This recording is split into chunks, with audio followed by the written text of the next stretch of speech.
선한 사람 TV를 애청하고 계시는 국내에 계신 성도 여러분 안녕하십니까? 저는 계속해서 바울의 회개를 중심으로 성경에 입각하여 한번 생각해 보겠습니다. 예수님은 부활하셔서 승천하시기 전에 제자들에게 분부한 말씀입니다. 하나님의 나라에 대한 선교는 한 민족에게만 국한되는 것이 아니라 전 세계적이었습니다. 사도행전 1장 8절에 오직 성령이 너희에게 임하시면 너희가 권능을 받고 예루살렘과 온 유다와 사마리아와 땅끝까지 이르러 내 증인이 되리라 하고 했습니다. 사도행전 1장에서는 지역적인 이름을 열거했지만 사도행전의 전체를 보면 인종적인 측면에서 선교를 언급하고 있습니다. 사도행전 8장에서는 흑인이 살았던 아프리카를 대표하는 구스네시의 입교와 사도행전 9장에서는 황색인이 살았던 아시아를 대표하는 사울의 회개가 몇 장에 걸쳐서 기록되어 있습니다. 사도행전 10장에서는 백인이 살았던 구라파의 아리아족을 대표하는 로마 군인 백부장 고넬료의 입교를 기록하고 있습니다. 즉 아프리카, 아시아, 구라파의 3대륙과 3대 종족의 선교와 구원이 8장, 9장, 10장에 수놓아져 있습니다. 특별히 사도행전 9장에 사울이라는 한 율법학자가 회심과 회개를 어떻게 하였는가를 보여주어 회개의 표본이 되고 있습니다. 아시아를 대표하는 사울의 회개가 미래에 아시아의 어떤 선교가 성취될 것인가를 예표적으로 보여주는 것이라고 할 수 있습니다. 바울이 실라와 디모데가 한 팀이 되어서 아시아에서 선교를 전개하고 있을 때 돌연 성령께서 아시아에서 말씀을 전하지 못하게 했습니다. 그들이 부르기아와 갈라디아 땅으로 다녀가 무시아 앞에 이르고 비두니아로 가고자 하여서는 예수의 영이 가로막았다고 했습니다. 사도행전 16장 9절에 밤에 환상이 바울에게 보이니 마게도냐 사람 하나가 서서 그에게 청하여 이르되 마게도냐로 건너와서 우리를 도와라 하거늘 했습니다. 할 수 없이 무시아를 지나 드로아로 내려갔는데 밤에 환상이 바울에게 나타났습니다.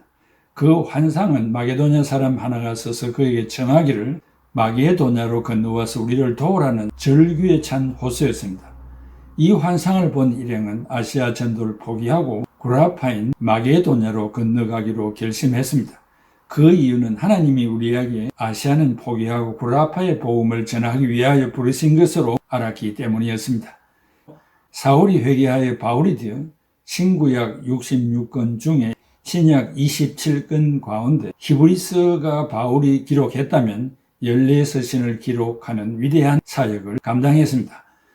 사울의 회개를 성경 중심으로 살펴보고 이 사실을 각자에게 대입시켜 바른 회심과 회개가 있기를 바랍니다. 첫째, 사울이 회심, 회개 전의 상황을 살펴보겠습니다. 사도행전 9장 1, 2절에 사울이 주의 제자들에게 대하여 여전히 위협과 살기가 등등하여 대제사장에게 가서 다메섹 여러 회당에 가져갈 공문을 청하니 이는 만일 그 도를 따르는 사람을 만나면 남녀를 막론하고 결박하여 예루살렘으로 잡아오려 함이라고 했습니다. 위협과 살기가 등등했습니다.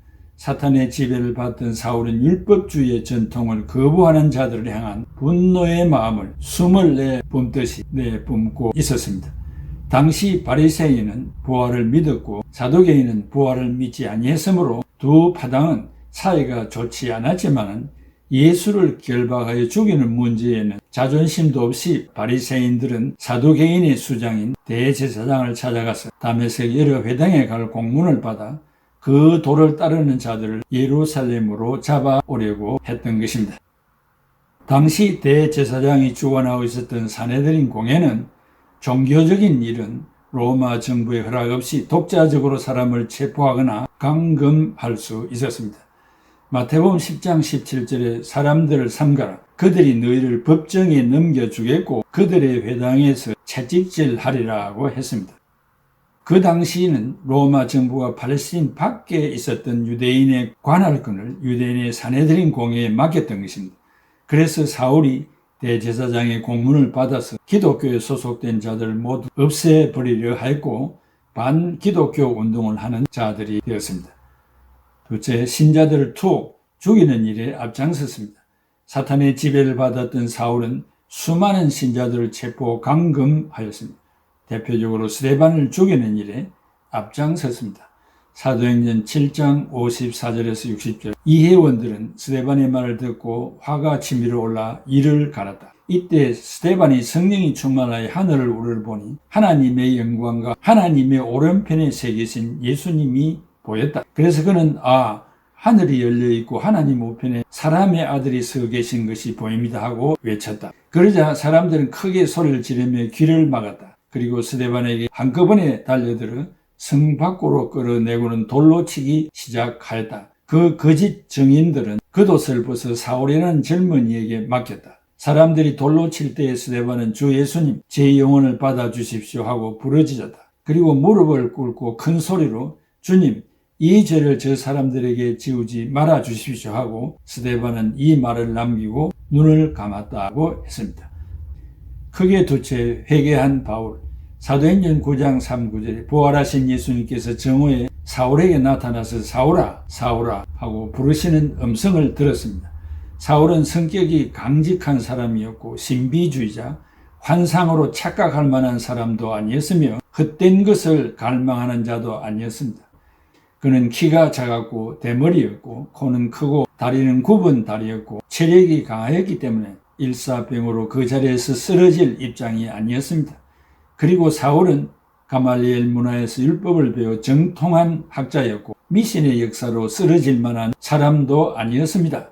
오직 사울은 정오의 현장에서 식물인간이 되게 한 것은 세상에 무엇이 아니라 부활하신 예수 그리스도의 음성을 듣고 거꾸로져 3일간 식음을 전폐하였고 하나님의 역사로 회복이 된 것입니다.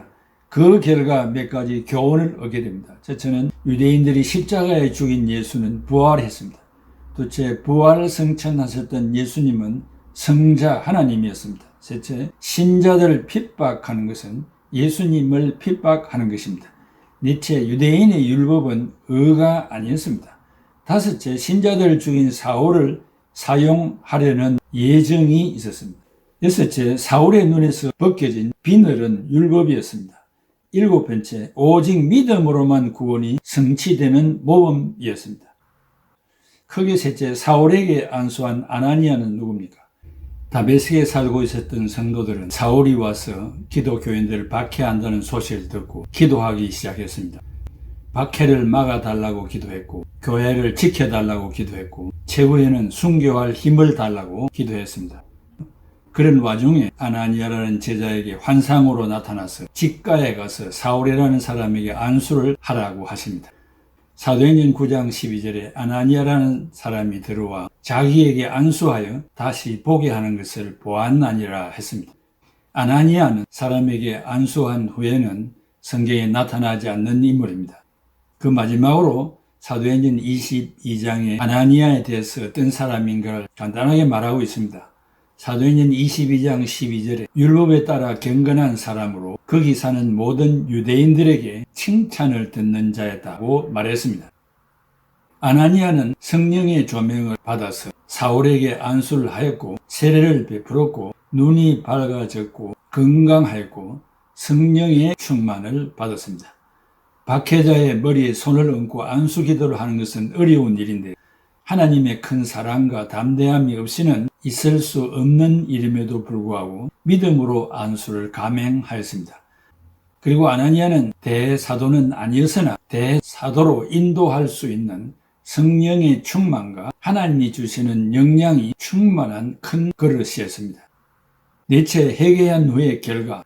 사도행전 22장 19절에서 21절에 내가 말하기를 주님, 내가 주를 믿는 사람들을 가두고 또 각 회당에서 때리고 또 주의 증인 스데반이 피를 흘릴 때 내가 곁에 서서 찬성하고 그 죽이는 사람들의 옷을 지킨 줄 그들도 아나이다. 나더러 또 이르시되 떠나가라. 내가 너를 멀리 이방인에게로 보내리라고 했습니다. 사울이 바울이 되어 다메섹에 나타났을 때 여론이 다양했습니다.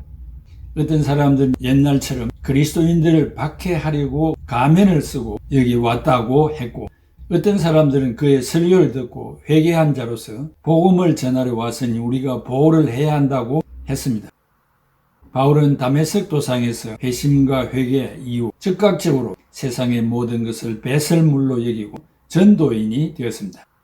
빌립보서 3장 8절에 또한 모든 것을 해로 여김은 내 주 예수 그리스도를 아는 지식이 가장 고상하기 때문이라. 내가 그를 위하여 모든 것을 잃어버리고 배설물로 여김은 그리스도를 얻고 했습니다.